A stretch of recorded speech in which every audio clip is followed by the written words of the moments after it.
You are never alone, and I am right here now. And the truth about you is you didn't come here to be alone. You came here to love and be loved. You have the power to learn how to have relationships that root down over time. You can learn how to do that. That is your destiny. You are destined for love. Hello, welcome to Women Awakening. I'm your host, Cynthia James. And, honored is too small a word for how I feel about creating this space with extraordinary women. These are women from across the globe who step into their own wisdom and their courage and their dedication to helping other women, and they are so excited to share it. I personally work with leaders and teams, and I train coaches in my emotional integration techniques, and I support individuals in up-leveling and living their most authentic lives. And I'm really excited in 2026. There's a lot of stuff happening, and I'll talk a little bit more about that at the end of the show. But what I want you to know is that I'm excited because I believe we're living in a time of profound emergence, where women's voices and their visions and their leadership are rising in powerful ways.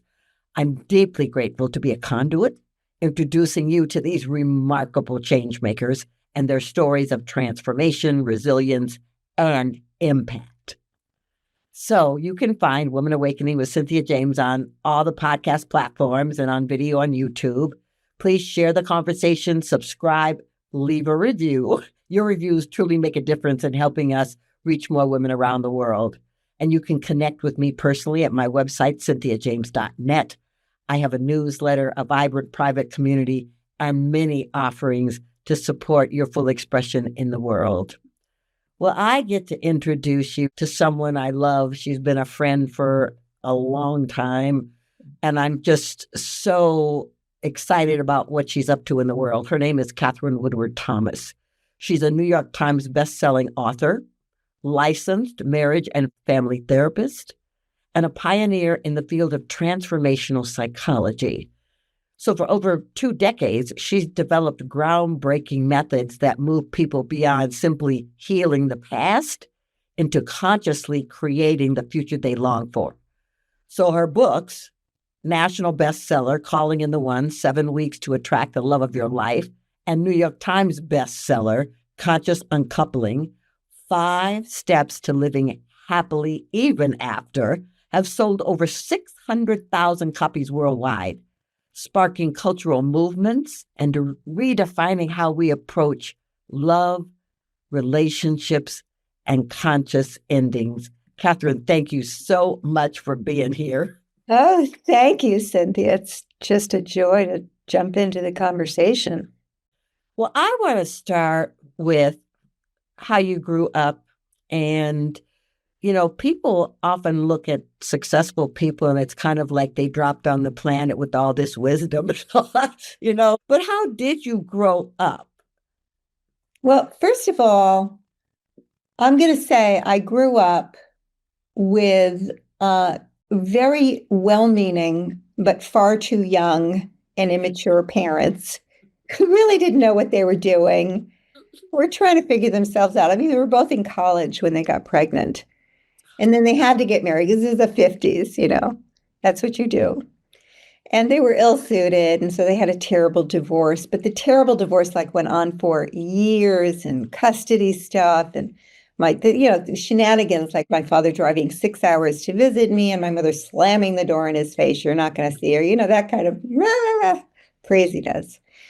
So I grew up, the upshot of that was, you talk about all my issues with love avoidance or codependence and stuff, but the truth is that underneath all of that, I grew up with what we call an impaired sense of self.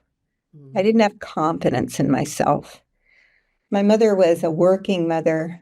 I was a latchkey kid, which was real common back in the 70s, actually. Latchkey kids, for those who don't know, I guess it really grew in the 80s, but that was when you were raised by a single mother who was going to work, and you would come home from school and you'd be alone in the house for hours at a time. So there was a lot of neglect. There was a lot of the experience that I was a burden to my mother, that she was busy, that she didn't have time for me. So all of that became a very compromised sense of confidence in myself. So I kind of grew up not just to have toxic relationships or bad relationships with men, which is not hard to figure out. My father ended up getting remarried to a woman who, this is the 60s when this happened. People were very unconscious back then. So his wife was very threatened that he had had a child before. She said, well, I'll marry you if that child is never a part of our family. Right. So by the age of 8, I'm already the other woman. He used to sneak around to see me. It's not rocket science. And I went for married men when I was grown up, I mean, all of this stuff, we all know our psychology, right? And I spent years in therapy, which is how I became a psychotherapist, trying to figure out why I am the way I am. And then I help other people figure out why they are the way they are. But here's the thing about that. I got to the end of that road, almost 20 years of working on myself, and I still had toxic relationships and bad patterns.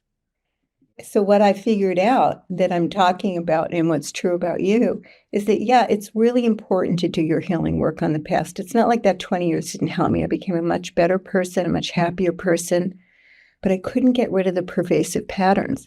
So I like to say healing is the domain of the past, but transformation is the domain of the future.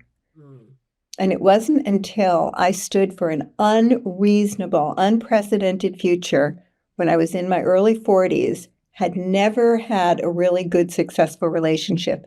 I'm going to be engaged to an amazing man who I love, who chooses me by my 41st birthday, my 42nd birthday.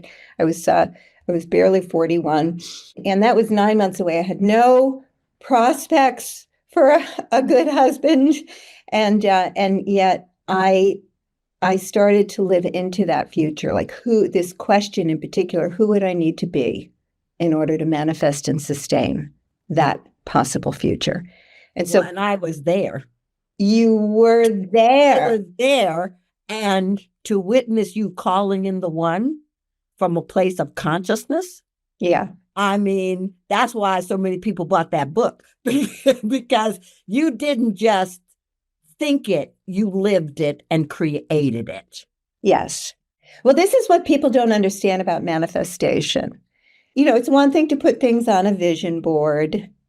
Great to set an intention. I'm all for setting intentions, the big part of my program.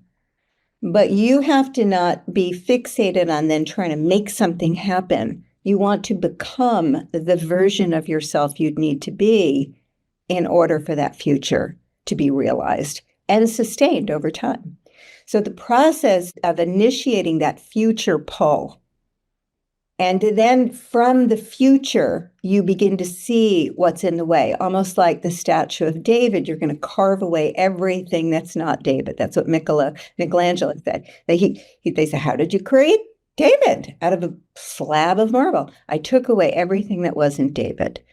Right. So the process of transformation is not so much accumulating more. The process is to let go of the things that are inconsistent with that future, to live in integrity with that future. What I work with and what I really name for people in the What's True About You book that's come out today is how to recognize the old identity. We can't create anything really that's outside of our identity to have. If you muscle it and manage to create it, it's just a matter of time before you contract away from life and, get back in that comfort zone where your reality matches your identity. But identity actually does determine our destiny. So if you have a compromised self, I'm not good enough. I'm all alone. I'm not safe. I'm too much, which is a big one for women because our greatness was not sponsored, where everyone's trying to put us into little boxes, behave yourself, be ladylike, So, we have these identities and then they become a trap because we're operating from that sense of self in a way that's generating more evidence for that continually. So when we start with a positive, possible future, and we actually say, I'm going to be engaged by my 42nd birthday to an amazing man. Do I know if that's going to happen or not? Well, not really, but I can go on my meditation cushion that day and I can say, all right, well, what would it look like and feel like? And who am I here in that future where I'm loved, where I'm safe, where I'm honored, where I'm cherished, where I'm chosen. And what does that look like or sound like or feel like? And then you ask 3 questions of God. These were inspired actually by Michael Beckwith, which is where we met, is in Michael's community. What would I need to let go of in order to become that version of myself, to make room for this future? How will I need to grow? I think he says, what will I need to embrace? But it's really, how will I need to grow? And then the last one, what's my next step? So you activate the co-creative process and you begin to show up as a co-creator of the future you're standing for, even though it looks unreasonable and unattainable, and you don't quite know exactly how you're going to get there. So the name of the new book is What's True About You: 7 Steps to Move Beyond Your Painful Past and Manifest Your Brightest Future. I think you just described what this book is about. Yes? A big piece of it, I'll tell you this other piece that introduces a whole new dimension to our process of personal growth. And at first, it's a bitter pill to swallow because we're so used to kind of being victimized by what happened to us in our history. My mother was a narcissist. My father left the family. My older sister was, blah, blah, blah, jealous of me. And we feel victimized by that because it limited us in some way. It saddled us with the residue of that particular wounding. So the cost of something like that was great. And we have a right to feel victimized. We were raised by wolves. We were raised by unconscious people, sociopathic people, whatever. Mostly, people who were doing their best probably and just were ill-equipped. But for whatever reason now, we have that imprinting. So then we get victimized by our own imprinting. And if I ask you, why are you habitually single if you don't want to be? You're likely to give me an answer. Well, I was raised by a single mother and, I never saw any healthy relationships models. So you're going to give me the reasons why, which is great. And maybe it's true, but it doesn't access the power to change. Where we access the power to change is when we take profound personal responsibility for ourselves as the source of our ongoing experience. So what happened in childhood wasn't your fault, but it is yours to evolve because you are now the one who is perpetuating that story in how you show up as exceedingly self-sufficient, in how you're rarely vulnerable with other people because you don't trust that they're going to be there for you if you need them, in how you become a solopreneur who works by yourself and does everything by yourself, a person who avoids conflict because you're afraid that in getting engaged in conflict is the beginning of the end. But all of those ways of relating, which are organic to the I'm alone center, compromised sense of self, they will generate more aloneness. So is that in your book? You have this thing called Name Your Source Fracture Story. So is that what you're just describing? Is that is the dramatic thing that put me here and I'm still in the story? Yes. But we have to understand ourselves as the source of a story. And here's the delicious part. I've identified in the book, the whole second part of the book, are 22 of the most common source fracture stories. I'm not wanted. I'm not good enough. I'm crazy. Like all of these, right? The most common ones that come up for us, particularly in the area where we struggle the most, around our finances, around our careers, around our self-expression, and what we're here to create and contribute. Certainly in our love life, it might come up.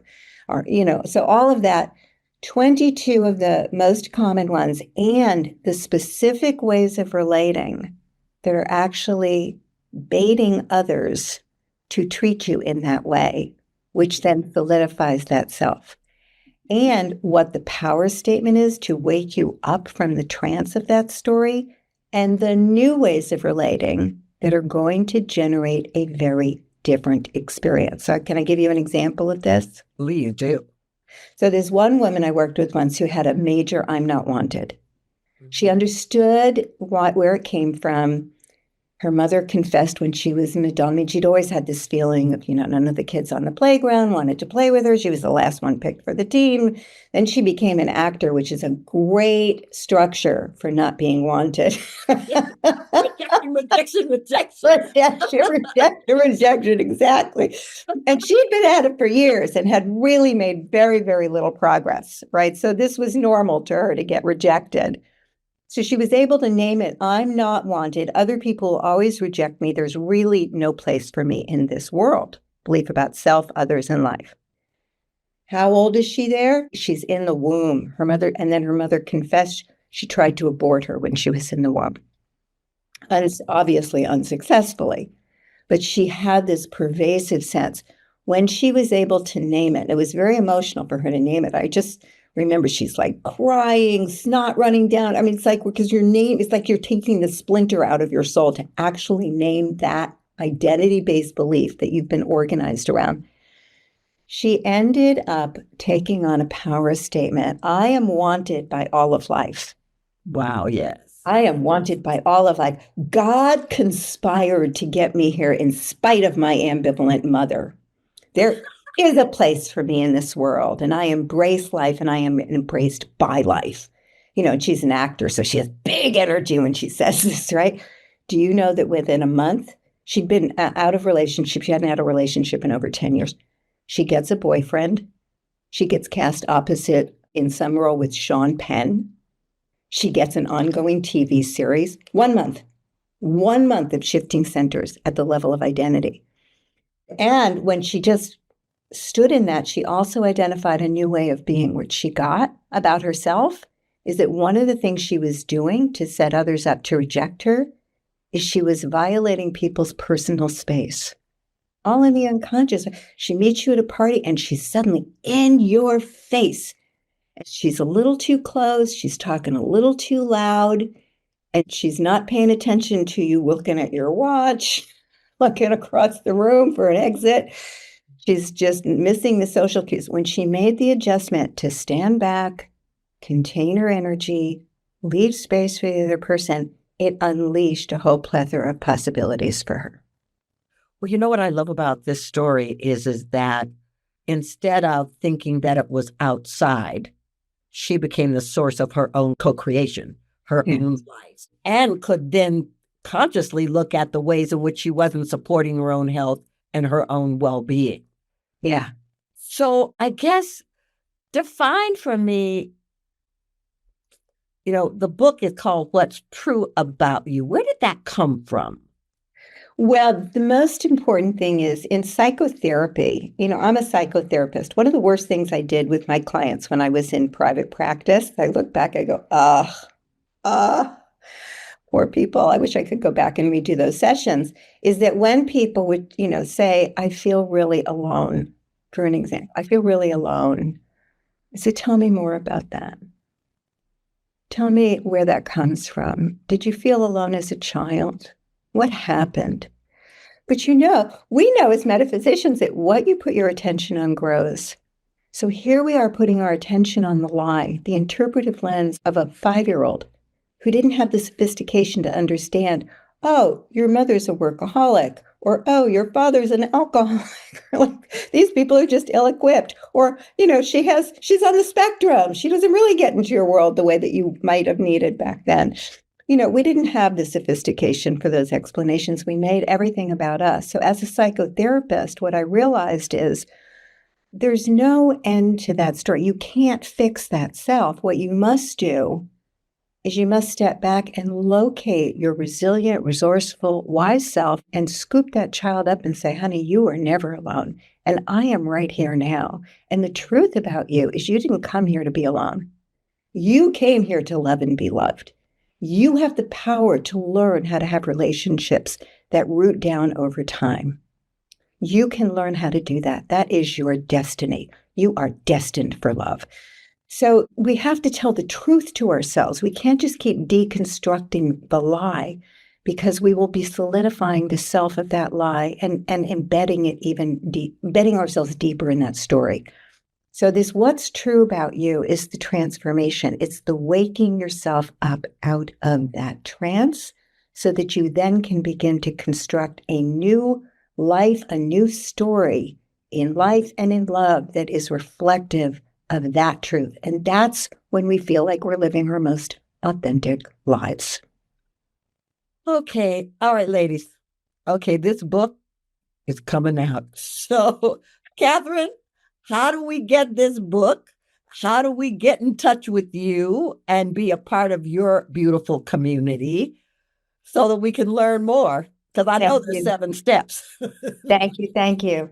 So, Katherine Woodward Thomas, Katherine with a K, KatherineWoodwardThomas.com has the book right on the homepage.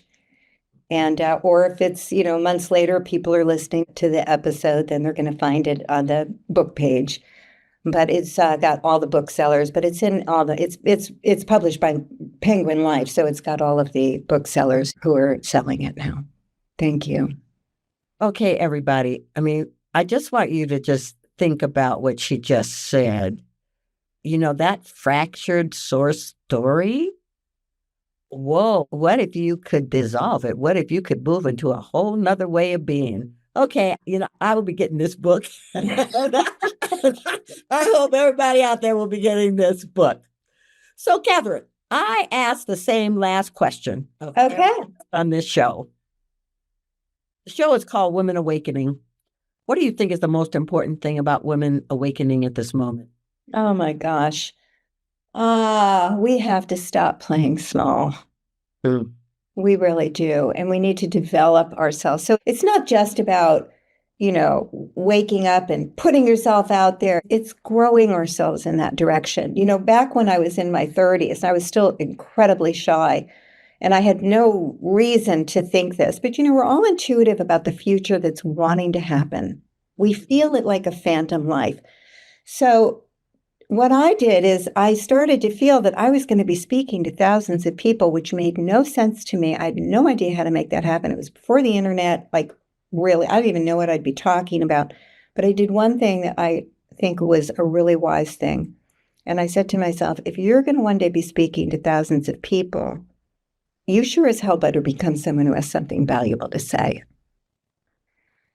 So that became my North Star. So growing ourselves in the direction of our biggest dreams and no longer accommodating or compromising or, all of the things that we do to tap dance around our wounds. It's time to disappear those stories and step into the true story of who we are and who we came here to be.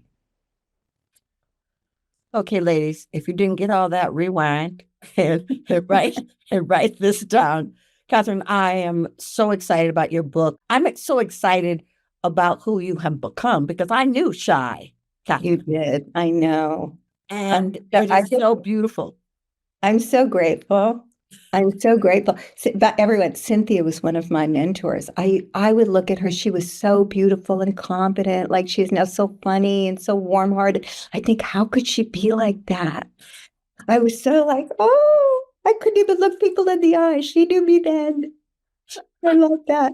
But yeah, this is the process of becoming and growing ourselves into who we need to be in order to fulfill our biggest life, our most beautiful life, and the life that would feel like when we laid our head on the pillow for our last breath, we said to ourselves, I kicked it out of the ballpark. Yeah. Okay, ladies. Katherine, I love you. I'm excited about your book. New York Times bestseller. I see it. I'm just holding the space. Amen to that. Thank you.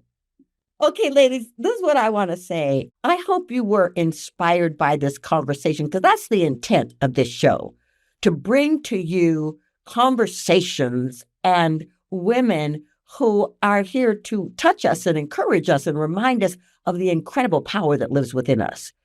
So the stories that they tell, the messages that they deliver help us awaken to our own voice, our vision, our unique gifts. I told you earlier at the beginning of the show that I do emotional integration work and help people thrive and step into their own presence. And if you want to know more about that, you can go to my website, cynthiajames.net. And for those ladies who are wanting to write a book, Let's Write a Book Retreat happens in May. CynthiaJames.net will give you all the information about this podcast. Please subscribe, share these episodes with women in your life, and leave a review. it really helps. You can watch full video episodes on YouTube and you search for Women Awakening with Cynthia James. And this is what I'm holding for you. I'm holding for you that you rise, that you grow, that you expand, that you shine, and you awaken to the fullness of who you are. You're powerful, you're beautiful, and I'm grateful that you're on the planet and that I get to walk this path with you.